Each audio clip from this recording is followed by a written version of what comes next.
Everyone, जैसा कि हम लोग पिछले क्लासेस में रेगुलर सरफेस और इरेगुलर सरफेस पे परावर्तन और रेगुलर सरफेस पे परावर्तन तथा इरेगुलर सरफेस पे परावर्तन के बारे में पढ़ रहे थे। तो जैसे देखिए यहाँ पर आपको बताया गया था कि अब हम इसमें एक अच्छा सा कॉन्सेप्ट डिस्कस करेंगे ताकि हमें ये पता लगे कि ठीक है 9th क्लास में जब हम पढ़ते थे रेगुलर सरफेस और इरेगुलर सरफेस तो वहां पर बस एक फिगर दी हुई थी कि रेगुलर सरफेस में रेगुलर रिफ्लेक्शन होगा और इसमें इरेगुलर रिफ्लेक्शन होगा। इसका मतलब क्या होता है, जैसे देखिए यह आपतित किरण है, जब किसी भी रेगुलर सरफेस पे आती है तो आपतित किरण एक फिक्स दिशा में एक निश्चित दिशा में गति करना शुरू कर देती है, परंतु जैसे ही किसी इरेगुलर सरफेस पे जाते हैं तो हम पाते हैं कि यहाँ पर जब आपतित किरण आएगी तो विभिन्न दिशाओं में प्रवर्तित हो जाएगी और प्रवर्तित होने के बाद सभी दिशाओं में फैल जाएगी।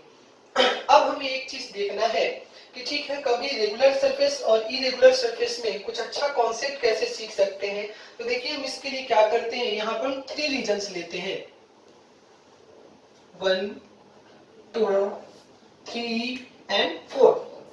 यहाँ पे भी उसी तरह से रीजन लेते हैं 1, 2, 3 एंड 4। देखिए यहाँ बहुत अच्छा कॉन्सेप्चुअल पॉइंट है कि जैसे यहाँ पे आप देख सकते हो इस रीजन का हम नाम दे देते हैं 1, 2, 3। यहाँ भी 1, 2 और 3। यहाँ पे आप देखिए इस regular surface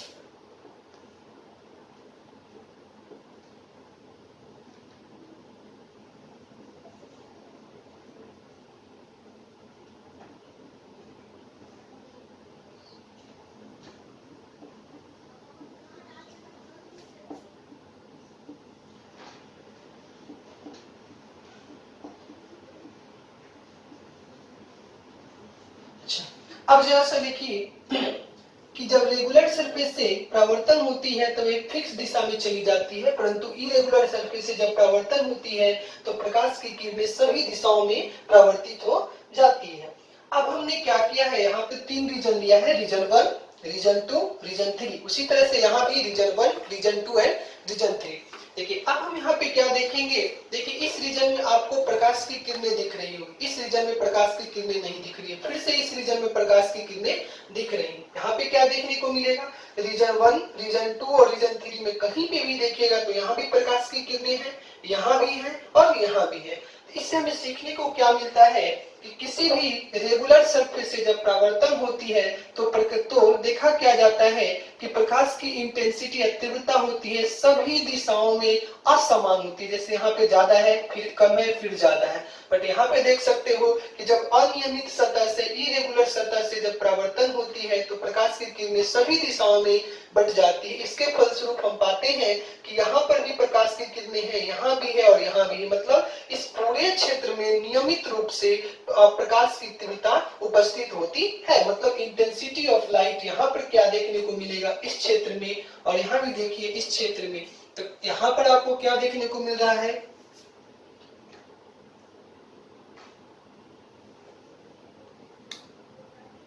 intensity of light, प्रकाश की तीव्रता जो है, और यहाँ पे भी देख सकते हो इंटेंसिटी ऑफ लाइट, यानी कि इस सतह पर और इस सतह पर क्या डिफरेंस है कि यहाँ पर प्रकाश की तीव्रता असमान है, यहाँ पर है फिर नहीं है फिर है, बट यहाँ पे देख सकते हैं यहाँ पे तीव्रता एक समान, यहाँ भी एक समान और यहाँ भी एक समान। तो हमें क्या पॉइंट मिला कि अगर नियमित सतह से परावर्तन होती है तो परावर्तन के बाद प्रकाश की तीव्रता हर एक सतह पर यानी कह सकते हैं कि पूरे क्षेत्र में असमान होती है, परंतु यदि इरेगुलर सरफेस से प्रकाश का परावर्तन होता है तो उसके फलस्वरूप सभी दिशाओं में यानी सभी क्षेत्र पर प्रकाश की तीव्रता हमेशा ही एक समान होती है। अब क्या करते हैं,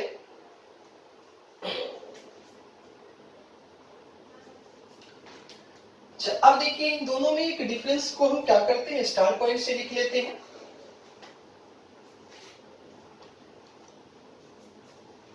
इस फिगर को आप अच्छे से नोट कर लीजिएगा, और जब कभी भी आपसे पूछा जाए अगर परावर्तन नियमित सतह से होती है तब प्रकाश की तीव्रता असमान होती है, और अगर परावर्तन नियमित सतह से होती है तो प्रकाश की तीव्रता हर जगह पर समान होती है।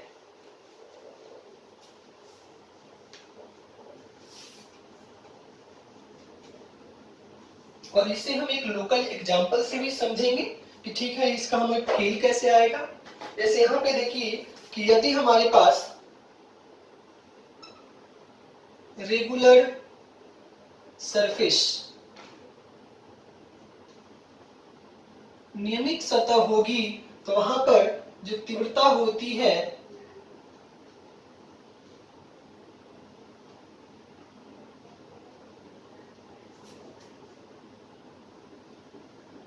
प्रवर्तन के बाद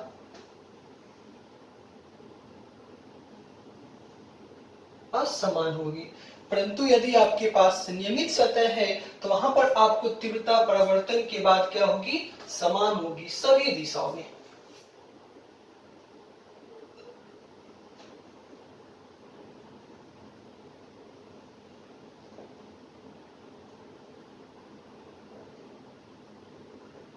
ओके अच्छा, यानी कि लास्टली हम इसको क्या करते हैं, फिर से रिकॉल कर देते हैं कि जैसे हम लोग पिछली क्लासेस में देखे थे कि अगर परावर्तन नियमित सतह से हो या अनियमित सतह से हो तो उन दोनों में क्या डिफरेंस मिलेगा।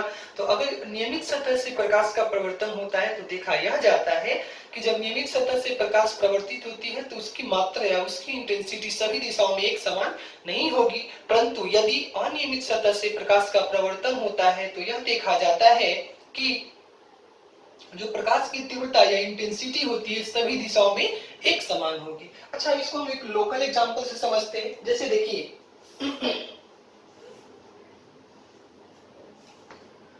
हमारे पास एक लाइट सोर्स है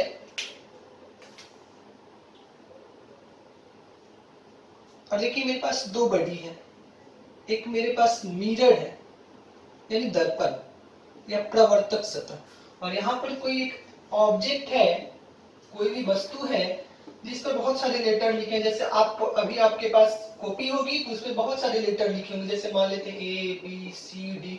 ये सुबह सुबह जब आप पेपर पढ़ते हो तो देखा क्या जाता है कि जैसे देखिए दोनों ऑब्जेक्ट से थोड़ा समझते हैं, यह आपकी रेगुलर सरफेस है और यह आपकी इरेगुलर सरफेस है। अब देखिए प्रकाश की किरणें आप यहां से जब आएंगी,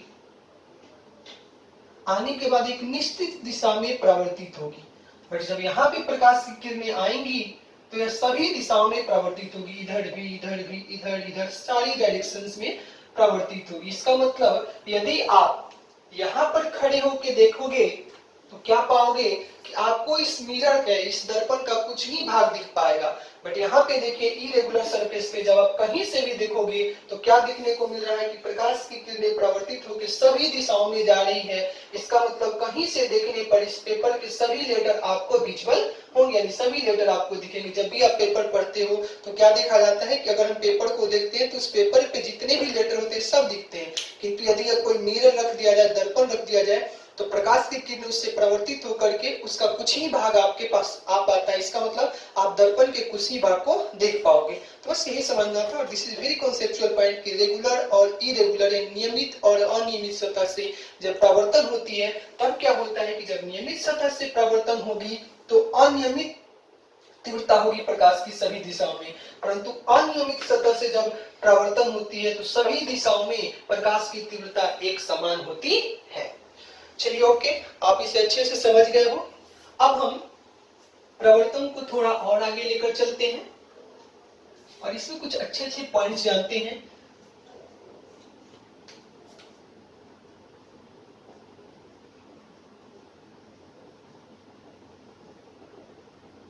इंपॉर्टेंट पॉइंट्स, जिसमें सबसे पहला क्या जानेंगे, यदि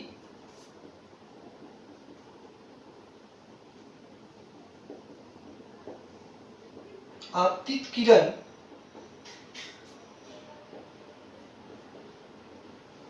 दर्पण सतह पर लंबवत हो, यानी कि जब आपतित किरण दर्पण सतह पर लंबवत होती है तो क्या देखने को मिलेगा। जैसे देखिए यह हमारी दर्पण की सतह है, अच्छा यह हमारी अभिलंब है, अब क्या हो रही है कि आपको क्या दिया गया है कि यदि आपतित किरण दर्पण सतह पर लंबवत हो, यानी कि आपके दर्पण की सतह है और आपतित किरण भी इसी दिशा में है। ओके, अब क्या होती है कि आपतित किरण इस दर्पण पे आएगी और प्रवर्तन के बाद पुनः इसी दिशा में चली जाएगी।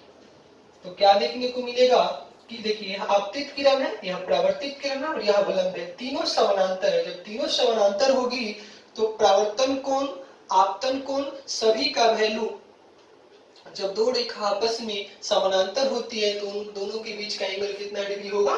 0 डिग्री होगा। देखिए यह लाइन, यह लाइन, यह लाइन, इसको हम लिख भी देते हैं।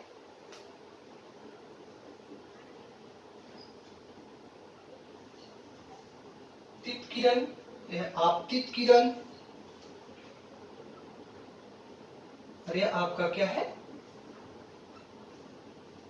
अभिलंब, और यह आपकी क्या है? दर्पण। यह भी नहीं, अभी इसको हम परावर्तक सतह ही बोलते हैं। अब देखिए जब आपतित किरण दर्पण सतह पर लंबवत होगी तो आपतित आपतन कोण परावर्तन कोण कितना डिग्री का होगा?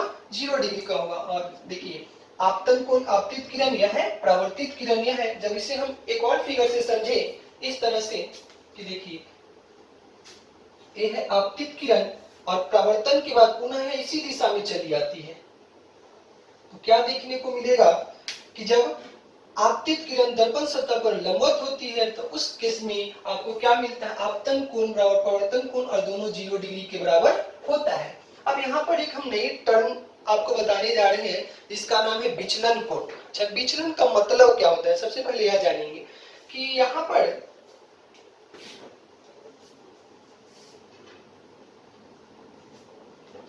देखिए अगर प्रकाश की किरण इस दिशा में जा रही थी, ओके, कुछ समय बाद यह ऐसे टर्न कर जाती है, तो देखिए यह इसकी वास्तविक दिशा थी, यानी पहले वाली दिशा थी। अब कुछ समय बाद प्रकाश की किरणें अपने दिशा से मुड़ जाती है, तो देखा क्या जाता है? विचलन का मतलब होता है कि अपनी पूर्व स्थिति से नई दिशा में चले आने वाले कोण, जैसे यह है पहली दिशा और यह है बाद की दिशा, तो देखिए प्रकाश की किरण इस डायरेक्शन में मुड़ी है, तो इसको बोलते हैं विचलन कोण। और विचलन कोण को हम किससे सूचित करते हैं? लैम्डा।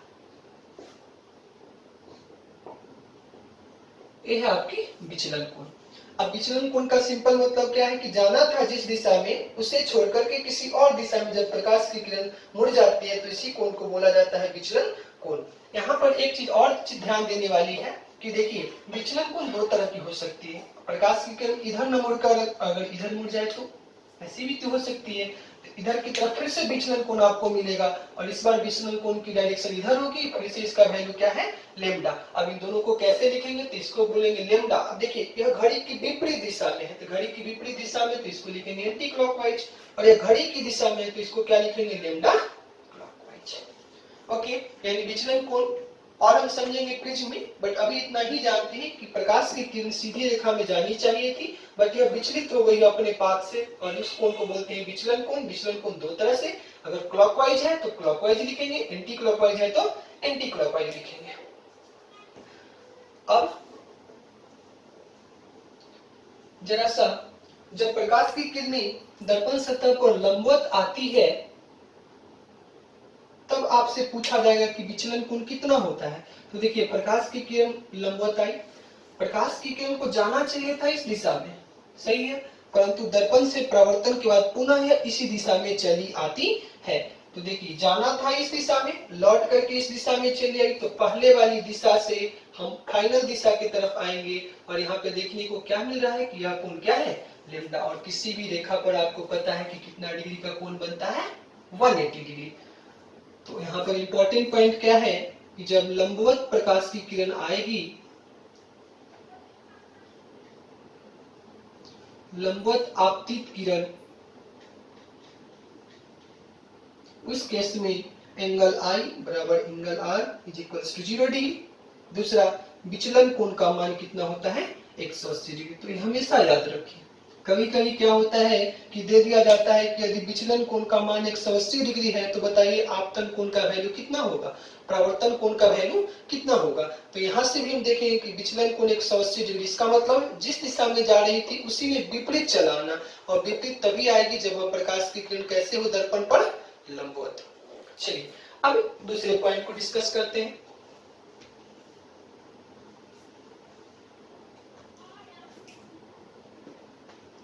पॉइंट नंबर 2, जब प्रकाश की किरण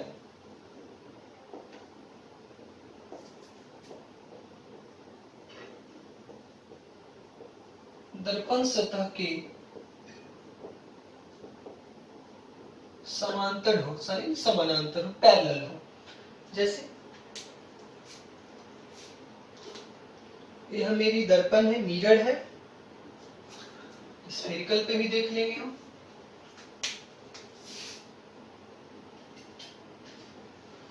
यानी कि और इस पे अभिलंब कुछ इस तरह से है, यहाँ पे अभिलंब की अगर बात करें तो कुछ इस तरह से है, यह नॉर्मल, यहाँ भी क्या है, नॉर्मल। अब क्या देखने को मिलेगा, बोला जा रहा है कि प्रकाश की किरण दर्पण सतह के समानांतर, यह है दर्पण की सतह, तो देखिए प्रकाश की किरण ऐसे आएगी और पुनः ऐसी ही चली जाएगी। यहाँ पे भी देखिए दर्पण सतह यह है, इसके समानांतर, तो प्रकाश की किरण ऐसे आएगी और फिर से ऐसे ही चली जाएगी। अब यहाँ देखने को आपको क्या मिलता है कि आपको पता है आपतित किरण और अभिलंब के बीच को कोण को बोलते हैं आपतन कोण, और परावर्तित किरण और अभिलंब के बीच को बोलते हैं परावर्तन कोण। यहाँ भी उसी तरह से देख सकते हैं आई और आर। यानी कि कंडीशन क्या बनता है, यदि प्रकाश की किरण दर्पण सतह के समानांतर होती है, उस केस में आपतन कोण बराबर परावर्तन कोण इज इक्वल्स टू 90 डिग्री। यहाँ भी देखिए आपतन कोण बराबर परावर्तन कोण कितना डिग्री है, 90 डिग्री। परंतु फिर से यहाँ पर हमको जानना है विचलन कोण। अब देखिए विचलन कोण का मतलब क्या है कि जिस दिशा में जा रहे हैं उससे कितने डिग्री से या कितने कोण से प्रकाश की किरण अपनी दिशा से भटकती है या मुड़ जाती है। तो यहाँ देख सकते हो प्रकाश की किरण ऐसे है और पुनः इसी दिशा में चलेगी, मतलब जाना भी चाहिए था सीधा और गई भी सीधा। इसका मतलब किसी प्रकार का कोई विचलन या कह सकते हैं किसी प्रकार का कोई प्रकाश की किरणों में चेंज नहीं है, डायरेक्शन में कोई चेंज नहीं है। तो यहाँ पे हम क्या देखेंगे कि विचलन कोण का वैल्यू कितना डिग्री है, यहाँ पे विचलन कोण का वैल्यू आपको मिलेगा 0 डिग्री। यहाँ भी देखोगे तो एंगल आई बराबर angle R is equals to 90 degree और विचलन कोण का वैल्यू कितना डिग्री है, 0 डिग्री। तो ये दोनों पॉइंट को हम अच्छे से ध्यान करके रखेंगे। ओके, जल्दी से इसे नोट कर लीजिए।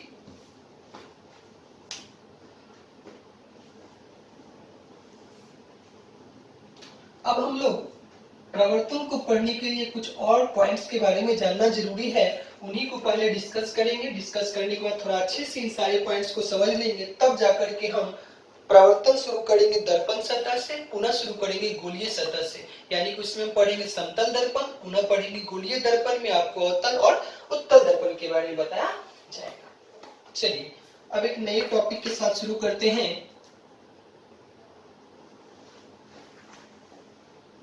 विचलन कोण कैसे कैसे हम निकालेंगे।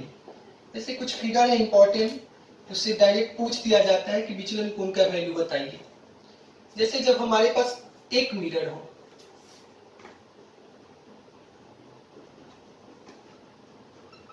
सिंगल मिरर है, जैसे यहां देखिए हमारे पास एक सिंगल मिरर है, यह आपतित किरण और यह आपकी है परावर्तित किरण और यह आपका अभिलंब, सही है।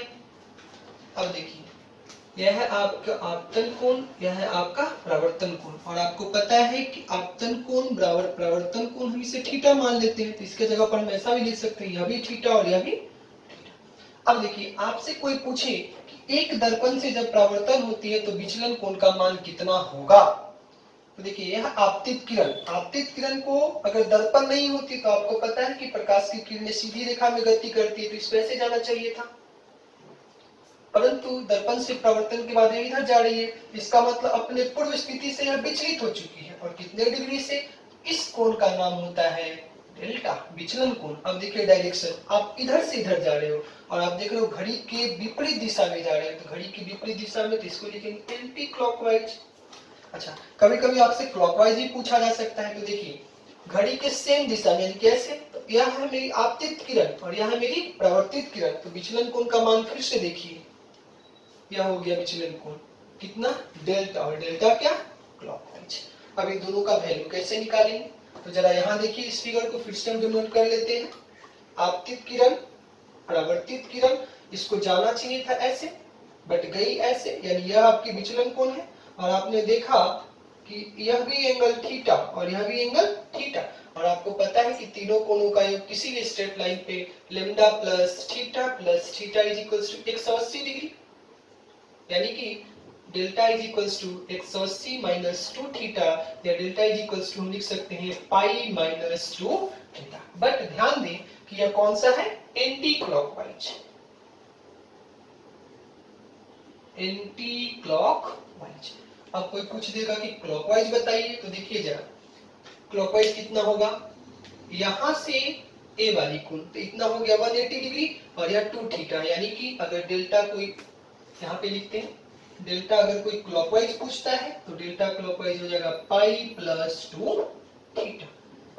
ओके, ठीक है, इसको हम थोड़ा समराइज कर देते हैं आपके लिए, कि जब विचलन हमें एक मिरर से निकालनी हो, सिंगल दर्पण से निकालनी हो, तो उस केस में फॉर्मूला क्या आता है कि पाई माइनस 2 थीटा, जहां थीटा क्या है, आपतन कोण और प्रवर्तन कोण। यहाँ भी देखिए, अगर डेल्टा क्लॉकवाइज निकालना है तो साइन में डिफरेंस है, यहाँ प्लस माइनस थीटा, यहाँ पे प्लस 2 थीटा, और ध्यान क्या देना है कि यह एंटी क्लॉकवाइज है और यह क्लॉकवाइज है। इस फॉर्मूले को हमेशा ध्यान रखना है, जैसे आपके आईईसी के एग्जाम में या बोर्ड के एग्जाम में कभी पूछ देता है कि यदि विचलन कोण का मान 120 डिग्री है, फिर से सुनिए, विचलन कोण का मान कितना है, 120 डिग्री, आपको दिया हुआ है कि डेल्टा है 120 डिग्री, और आपसे पूछा है कि बताइए आपतन कोण कितना होगा, तो तुरंत मेरे पास फॉर्मूला है कि डेल्टा बराबर होता है पाई माइनस 2 थीटा, सही है, पाई का वैल्यू रख लेंगे 180 माइनस 2 थीटा, और विचलन कोण का वैल्यू कितना दिया है, 120 डिग्री। इसको सोल्व करेंगे तो आपको मिलेगा 60 बराबर 2 थीटा, यानी थीटा बराबर 30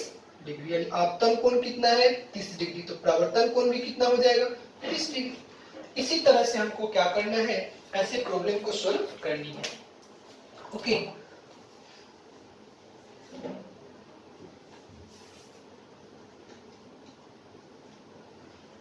यानी कि जब सिंगल मिरर हो, यानी कि एक दर्पण हो, तो उस केस में विचलन कोण का वैल्यू होता है पाई माइनस 2 थीटा या पाई प्लस 2 थीटा। यह किस में है, एंटी क्लॉकवाइज, और यह किस में है, क्लॉकवाइज। ओके, अब जरा केस 2 पढ़ते हैं कि मानते हैं एक दर्पण की जगह 2 दर्पण हो, तो उस केस में विचलन कोण हम कैसे निकालें।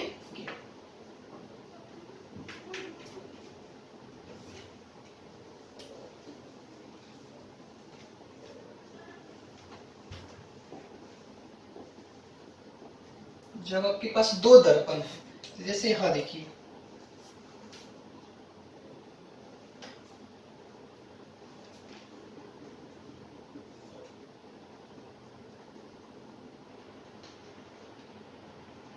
इसका नाम देते हैं मिरर नंबर 1, इसका नाम दे देते हैं मिरर नंबर 2। यानी अब हमारे पास 2 दर्पण है और दोनों दर्पण के बीच का कोण मान लेते हैं कि थीटा है। अब आपसे पूछा है कि जब 2 दर्पण हो और प्रकाश की किरणें आपतित होती है, पुनः परावर्तन के बाद बाहर चली जाती है, तो कुल विचलन कोण कितना होगा।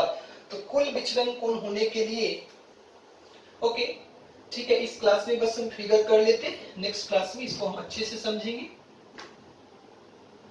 देखिए, यह आपके आपतित किरण, यह है फिर से परावर्तित किरण, अब पुनः यह दूसरे दर्पण पे है, परावर्तन के बाद परावर्तित होती है, पुनः दूसरे दर्पण के लिए आपतित किरण है, अब पुनः परावर्तित होकर के कहां चली जाती है, बाहर। ओके ठीक है, इसे हम नेक्स्ट क्लास में, नेक्स्ट टॉपिक में कंटिन्यू करेंगे। Okay, thank you.